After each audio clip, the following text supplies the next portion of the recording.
Good day, everyone. I am Melvel Adlawan, but you can call me Talkie. And today, I will be reporting to you the topics or the theories of Erik-Erikson and James Marcia. And before we dive into today's topic, allow me to start with something personal, a little bit of self-disclosure for you to get to know me better. So first, I am a cancer survivor, and I was diagnosed with T-cell acute lymphoblastic leukemia as a teenager. And that experience has changed my life forever. When you face something as unpredictable and terrifying as cancer or cancer diagnosis, you begin to ask yourself questions. Who am I now? And what are the things that I want to do with the life I've been given with? These questions of identity, meaning, and resilience are at the heart of today's topic. We'll be exploring the works of two remarkable thinkers, particularly Erik-Erikson and James Marcia, both of whom look at how we form our sense of self across time, through crisis, relationships, and culture. So today, I'd like to take you on a journey through theory, through Filipino life, and through my own story to see how identity is not something we simply find, but something we forge ourselves and the community around us.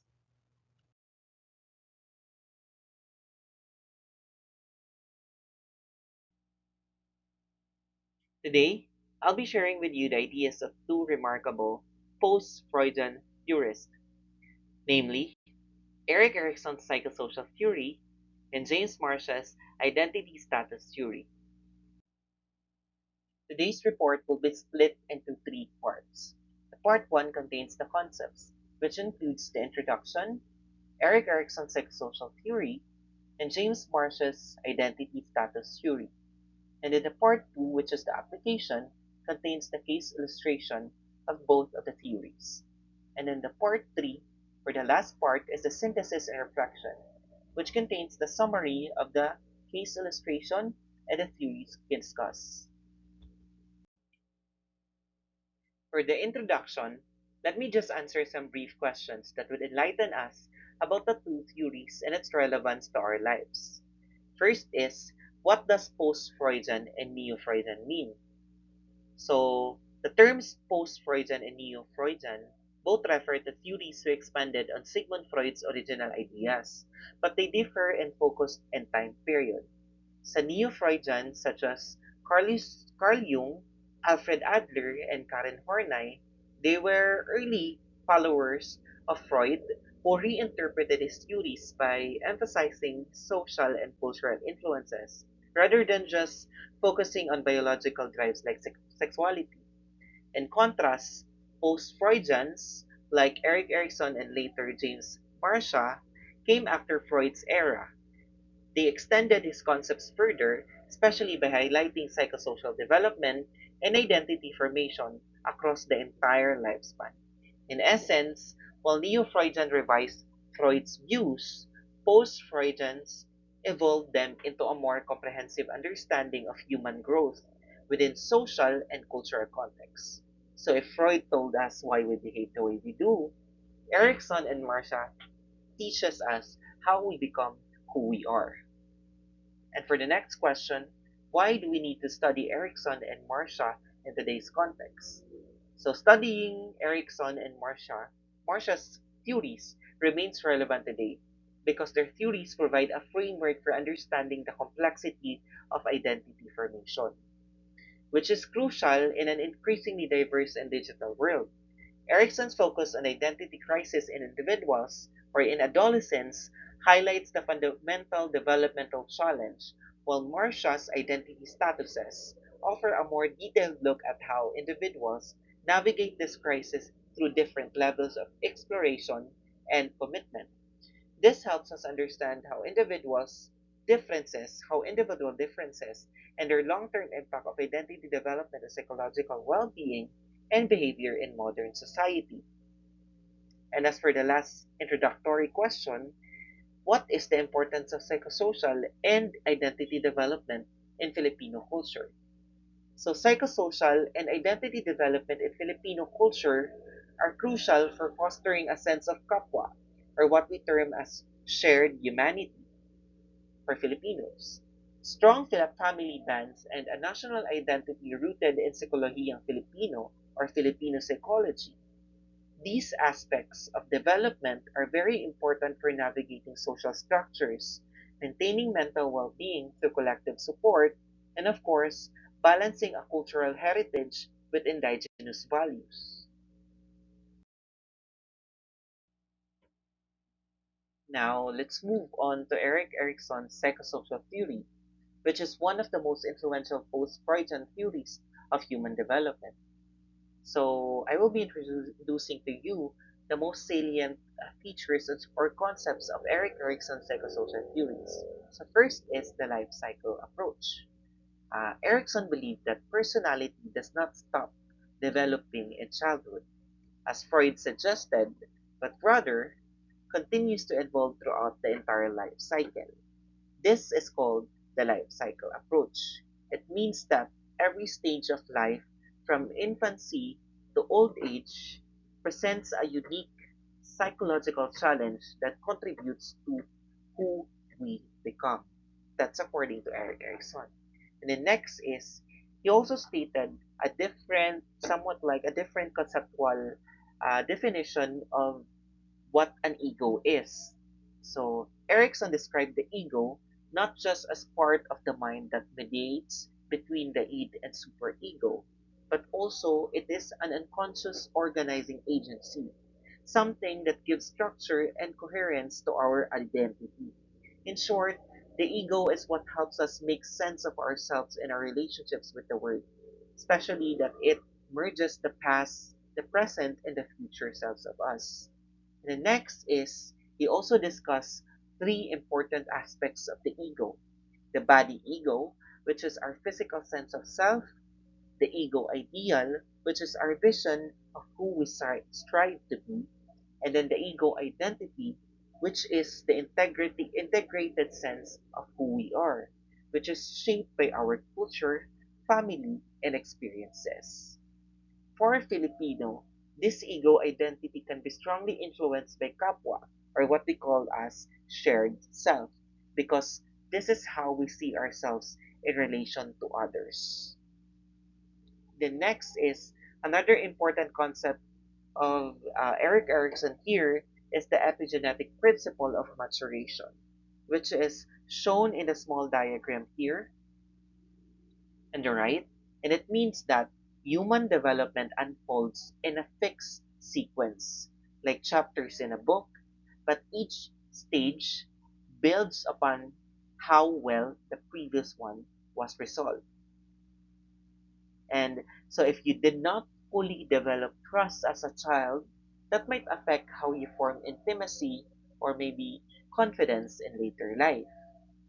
And also, Erikson extended Freud's psychosocial theory into a lifespan psychosocial model, emphasizing that personality develops through 8 stages, each defined by a central psychosocial crisis. Successful resolution leads to healthy personality traits, which is called basic strengths and or virtues. Now let's move on to Erik-Erikson's psychosocial. Also, Erik-Erikson emphasizes that the two elements of psychosocial development, which is the syntonic and dystonic, are both antithetical and complementary, meaning that although it is favorable for a person to have a lot of syntonic qualities or syntonic elements when it comes to development, it is also complementary or much needed for a person to experience a little bit of dystonic elements of a little bit of these dystonic elements para much more holistic ang development ng isang katao. Also, Freud emphasized that identity crisis is both a vulnerability but also a potential because according to Freud's operational definition of identity crisis, he views identity crisis as something that's more of like an opportunity for someone to grow. Now, for the first stage of Erik-Erikson's psychosocial theory, we have basic trust versus basic mistrust. And in this stage, it is commensurate to Erik-Erikson's oral sensory stage. And also, it happens or it takes place at the infancy. And in this stage, an infant tries to ask or tries to answer the question of, can I trust the world? Kasi basically, infants develop a sense of trust when caregivers provide reliability, care, and affection. As I've mentioned a while ago, that the psychosocial stages of Erik-Erikson have syntonic and dystonic elements. And the syntonic element here is the basic trust. Basic trust or syntonic element comes in the form of a caregiver tending to the needs of their infant. And if the caregiver tends to the needs of their infant, for example, by feeding them on time or by, for example, pacifying them when they're crying, that's when they develop the basic strength of hope. And that's uh, ideally what should a caregiver do. And then on the opposite side naman, we have the core pathology of withdrawal. The core pathology of withdrawal manifests when basic mistrust or too much of the dystonic element is introduced to the child. This happens in the form of neglect or parental neglect or caregiver neglect when the child is hungry and the caregiver does not attend to their needs or does not pacify them. That's when too much of these basic mistrust or dystonic element leads to core pathology of withdrawal. So, um, yun, that's it. And then the foundation for all later relationships also is kanang unsa ni being built in this stage. That's why successful resolution of this stage is very important. Kasi as I've said a while ago, that the basic trust or the stages or psychosocial stages of Erik-Erikson's psychosocial stages is um, ano siya, antithetical and complementary, meaning that we need the syntonic and the dystonic elements as much as possible. Although we need it to have a syntonic element much larger, however, we also need the dystonic element. Lacking of those two, or meaning ay sobra, ang sobra atong isa ka syntonic or for example dystonic element could lead to, for example, basic trust or maladaptation. I could lead to core pathology or maladaptation. For the second stage, we have autonomy versus shame and doubt. And this is commensurate to Freud's muscular anal stage, which takes place at the early childhood of an individual. In this stage, the central question is asked that, can I do things myself? This happens roughly between ages 1 to 3, and that's when toddlers begin learning independence. Like, for example, walking, eating, or choosing, or potty training, and choosing what toy to play with. When parents or caregivers encourage small choices, children begins to develop the syntonic element, which is autonomy. And this is the confidence to act on their own. But when they're over controlled, criticized or constantly told na wag mo yan gawin or for example, being criticized or shamed, they may start to doubt their abilities. And this leads to shame and doubt. And later in life, a tendency to become overly dependent or fearful of failure. And the basic strength here is will. This is in the form of determining a determination to make choices. While the core pathology here is compulsion or the feeling that everything must be done perfectly or not at all. So as parents or teachers here or caregivers, the best thing that we can do here is to let children try. That's when even if they fail, because that's how willpower is born.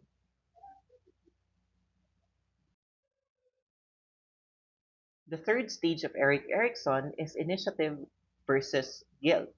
And in this stage, it is commensurate to Freud's locomotor genital stage, and it takes place in the play age of the children.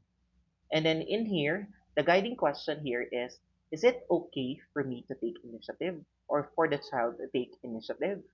Because this stage happens around ages 3 to 6, children starts asserting power and control through play and imagination.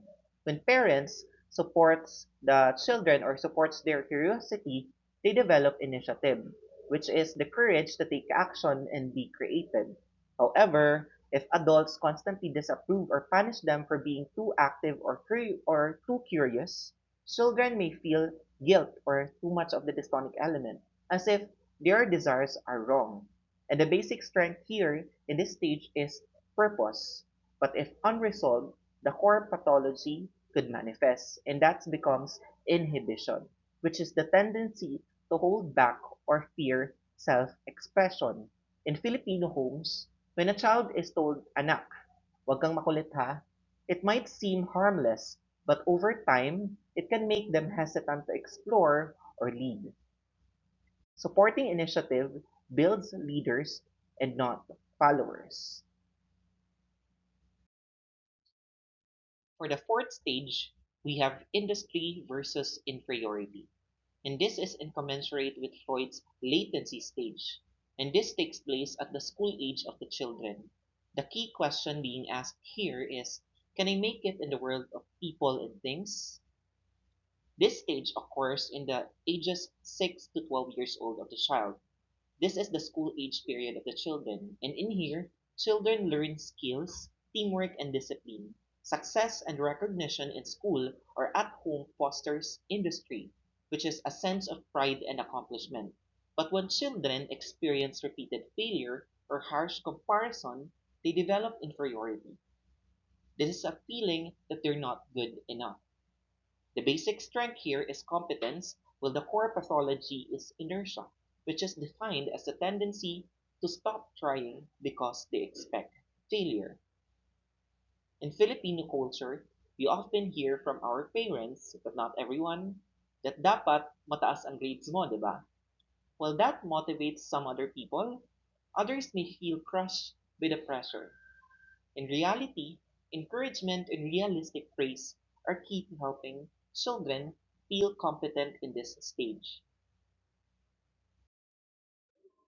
Now, for the fifth stage, we have identity versus role confusion, which is incommensurate with Freud's adolescence and puberty stage. In this stage, this is the most famous stage of Erikson, diba? And the question being asked here is, who am I and where am I going?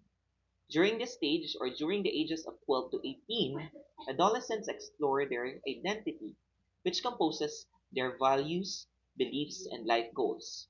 When they are supported in this exploration, they form a stable sense of self and develop fidelity, or loyalty to their chosen values. But if they face too much pressure to conform rather, like being forced to take a career path or identity they don't want, they may experience role confusion. The core pathology here is role repudiation, which is defined as rejecting social norms or social roles or expectations altogether. Now, this is a very relatable concept or relatable stage, especially in Filipino families, di ba? Because, for example, a teenager might want to study fine arts, but their parents may insist on studying nursing because that would be a very practical move um, for Filipino families, 'di ba? That's how they see that's how they see careers, 'di ba? Mas dagan og career paths or progression when it comes to nursing. However, that conflict can delay identity formation. And really, supportive guidance that is not control helps young people discover who they really are. So now we move on to the sixth stage, which is young adulthood, intimacy versus isolation. This is around the ages of 18 to 35 years old. And at this point, Erikson asked the question, can I form close relationships without losing my individuality? This is also where we see one of the biggest differences between Erikson and Freud, because Freud believed that by this age, your personality was already set. Like, that's it. Dito siya mag-stop. But Erikson said, no, growth continues. In fact, he said, this is where a new kind of challenge begins, the search for real intimacy. Here, intimacy means more than just romance. It's about being close to others without losing yourself. When you have a strong sense of who you are, you can open up and form meaningful bonds, whether that's in love, friendship, or even community work. But if you fear being vulnerable or avoid connection, you end up being isolated and alone even when you're surrounded by people. The strength developed here is love, and the core pathology is exclusivity, the tendency to close oneself from other people. In our Filipino culture, this is where we see the pakikipagkapwa-tao in action, the ability to connect with others deeply. Intimacy, because intimacy doesn't just mean losing yourself for someone else, it's finding yourself with someone else. Next is stage 7, adulthood, generativity versus stagnation, which is from around the ages of 35 to 65 years old. And again, this is something Erikson added beyond Freud's theory, because Freud's model ended after the genital stage, which focused mostly on love and work. But Erikson said, wait, there's more to adulthood than that. He saw this stage as a time to ask, can I make my life count? At this age, the focus shifts from self to others. People would want to contribute at this stage, either to their families, their careers, their communities. When they succeed in doing that, they develop generativity. Generativity is the feeling of I'm helping or I'm building something and I'm making a difference in this world. That's the feeling of generativity. But when people become stuck, they become self-centered or unproductive. That's stagnation. Stagnation is when you feel like your life isn't moving anywhere or you're just existing but not really growing. So stagnant lang. The virtue here is care, and the core pathology is rejectivity, which is defined as the rejection of others or indifference to helping other people. For us Filipinos, this stage often looks like sacrifice. For example, our parents working hard for their children, or people who dedicate their time to serving the community. In Filipino context, it's like somewhat that beautiful bayanihan spirit because it's knowing that your life matters because it touches others, diba? That's how it is in Filipino context. Finally, Erikson added one last stage. This is old age, ego integrity versus despair. This happens around 65 years and above. And this is something that Freud never explored because Freud's theory focused on early life drives and their outcomes, but Erikson gave us a more holistic, lifelong model. He saw old age as a time of reflection when people look back and ask, is it okay to have been me?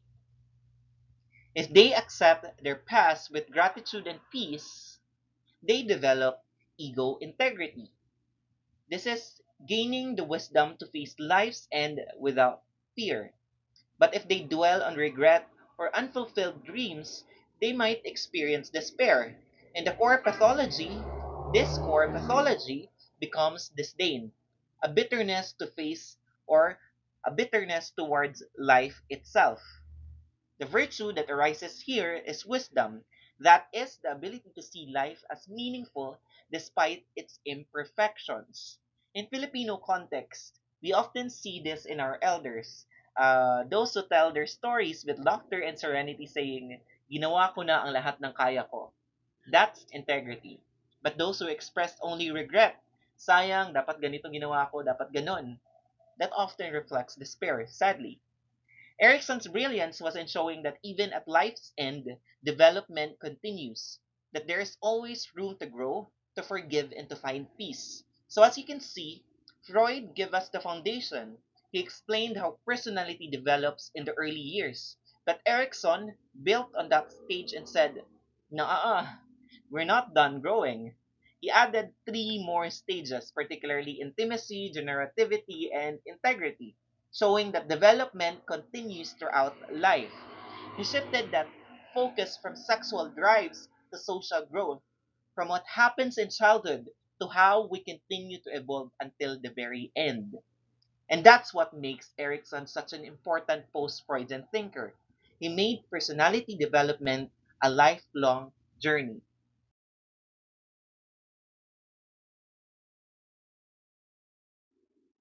So now that we've discussed Erikson's psychosocial stages, let's zoom in on one of his most important ideas, that is the identity crisis during adolescence.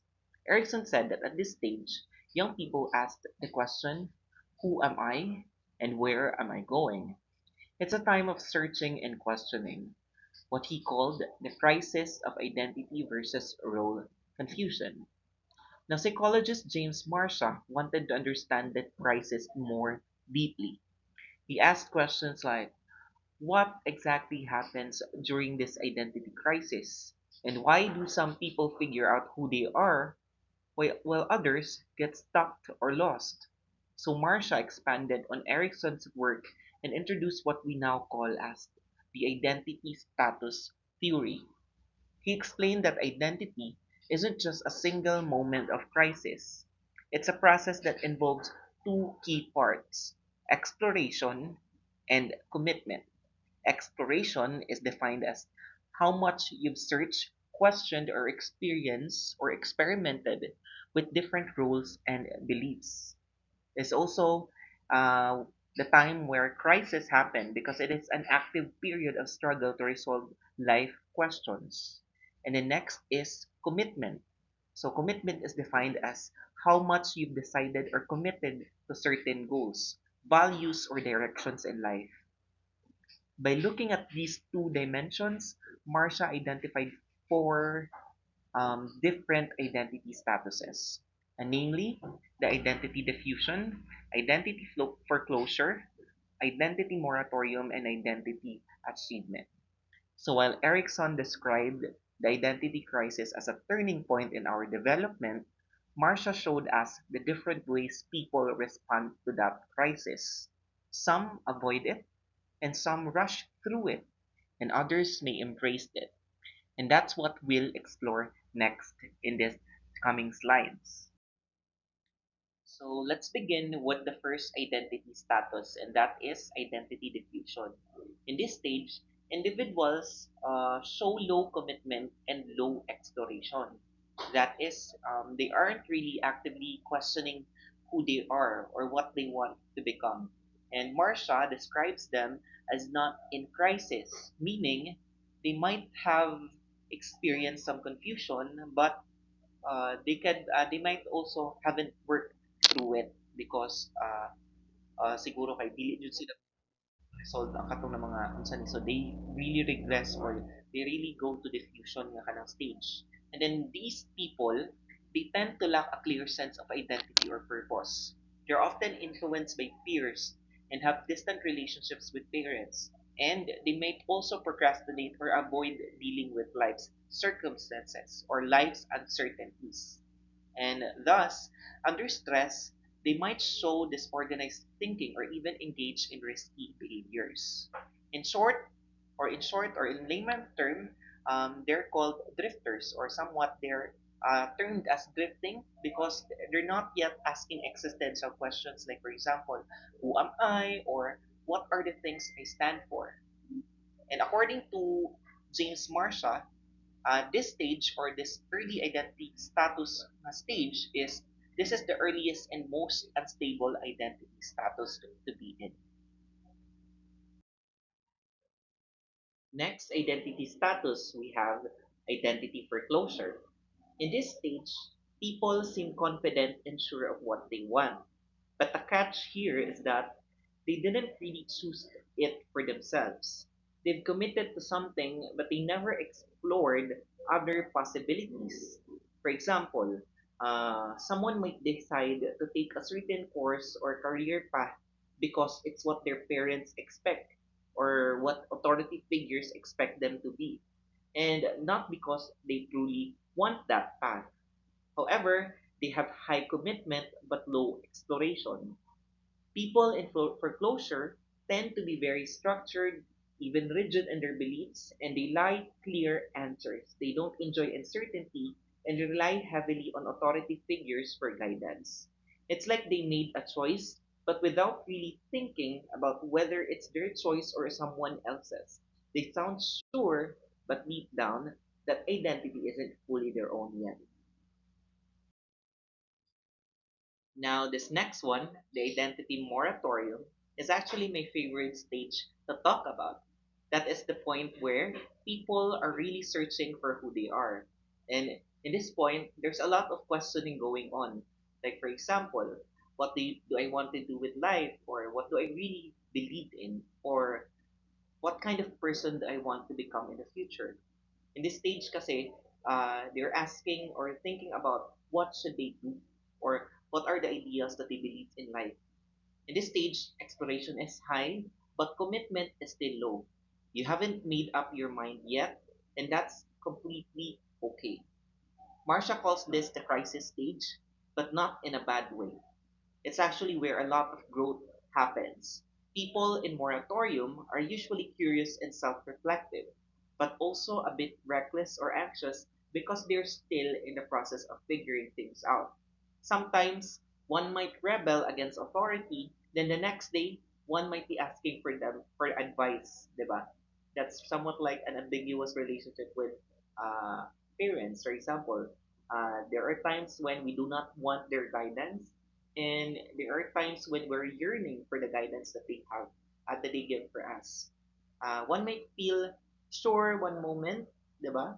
And then the next, they might totally lost the next minute kung unsang ilang gusto ipasabot or they're not so sure anymore. Especially as young adults in here, they're exploring what they believe in, testing their values and trying to define what truly is important to them. So I like to think of moratorium as being in the middle of a storm.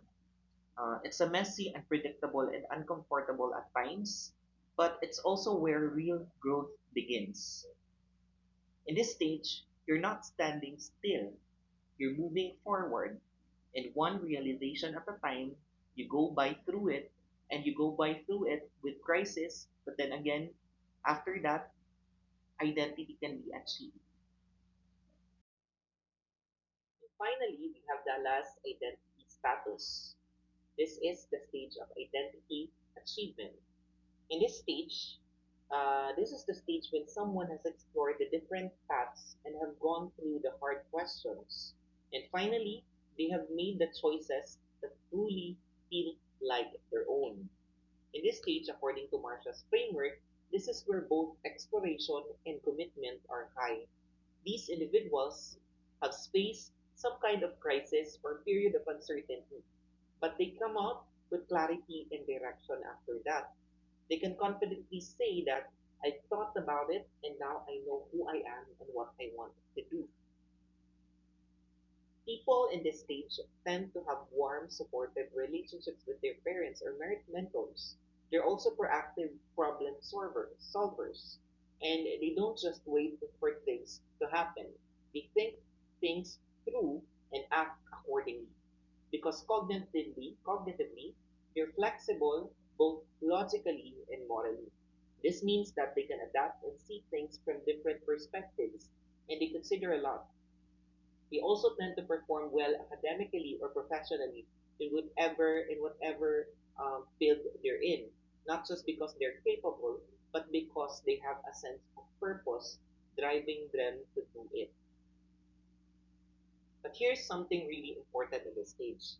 Even when someone reaches identity achievement, it doesn't mean that it's permanent. Life changes, and so do we, diba? We also change. New experiences, challenges, or transitions can bring us back into moratorium, into another period of questioning and exploration. But the key here, that's not progression actually. That's another potential for growth. Because according to Marcia, he defined crisis or identity crisis as something that it's both vulnerability and opportunity, di ba? Motong naingon kanina sa previous slides. And because identity isn't a finish line, it's also an ongoing process. So identity achievement isn't about having it all figured out actually. It's about having a solid sense of self while staying open to change. Now, for more contextualization, this diagram shows something really important about identity development according to the identity status theory of Marcia. Because in here, it shows that identity development is not linear. As you can see here, these letters D, F, M, and A, they represent the four identity statuses, namely D for diffusion, F for foreclosure, M for moratorium, and A for identity achievement. In here, Marcia actually explains that, or would like to imply that people can move back and forth between these stages throughout life. For example, someone might start in diffusion, unsure about who they are. Then they might move to foreclosure, where they commit to something just because it's expected of them.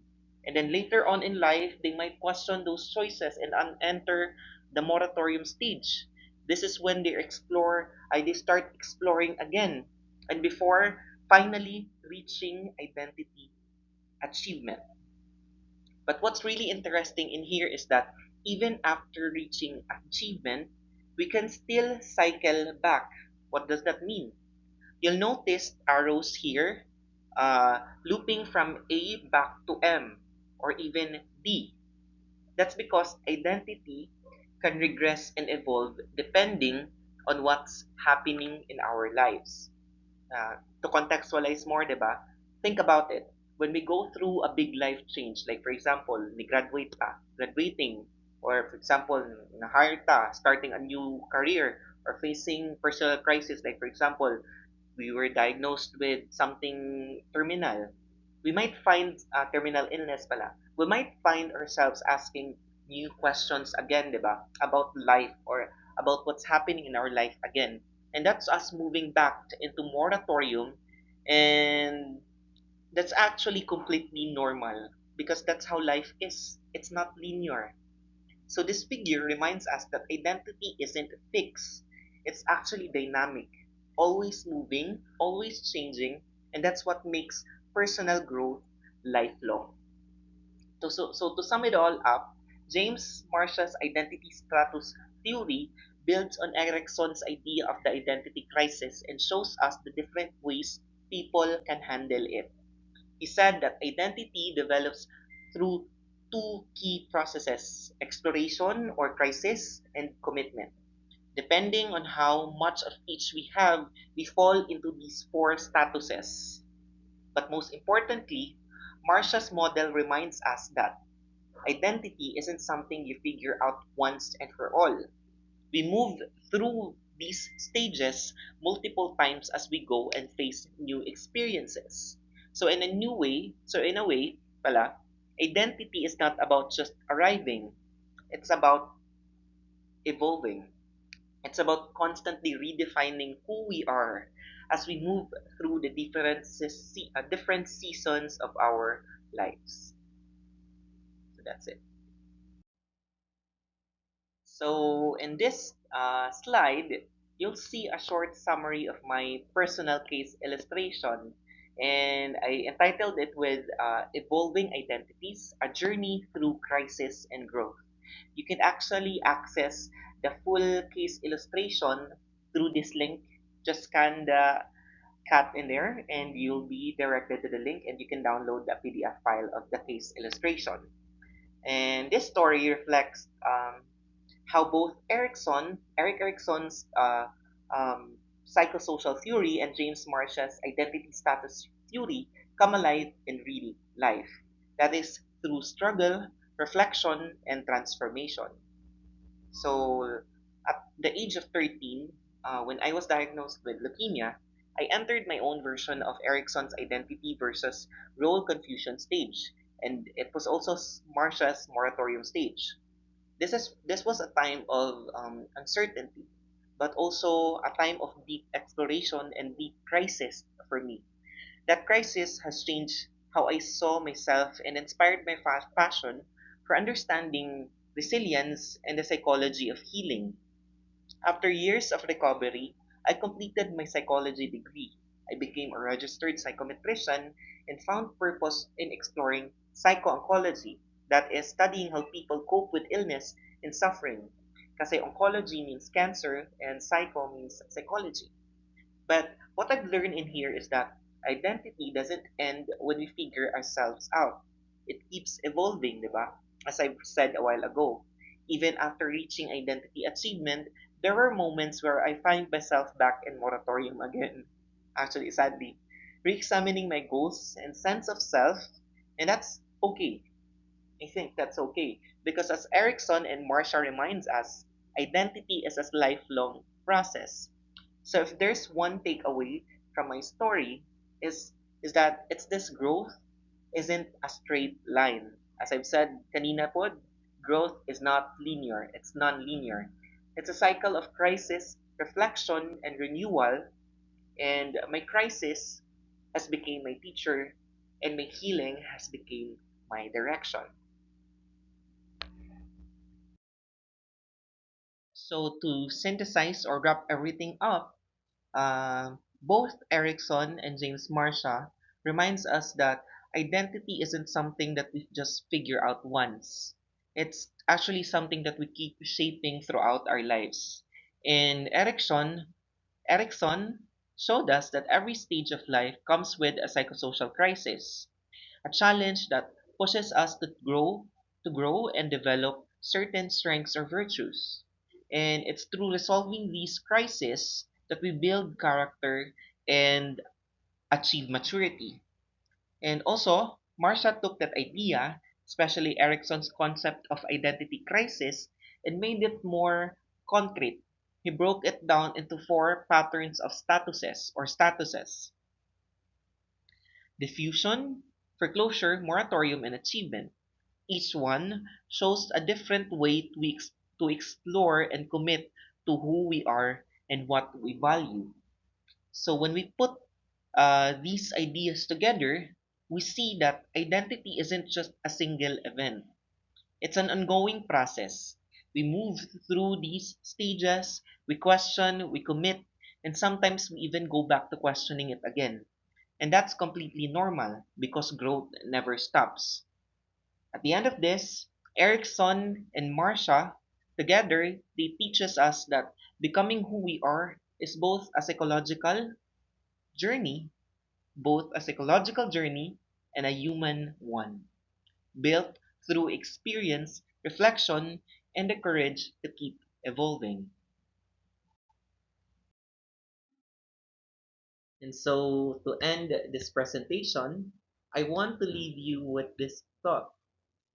Identity is not found but forged. It is shaped by the crisis that we face and the choices that we make. This has been Melvel Angela M. Adlawan, your reporter for the day. Thank you so much and have a nice day.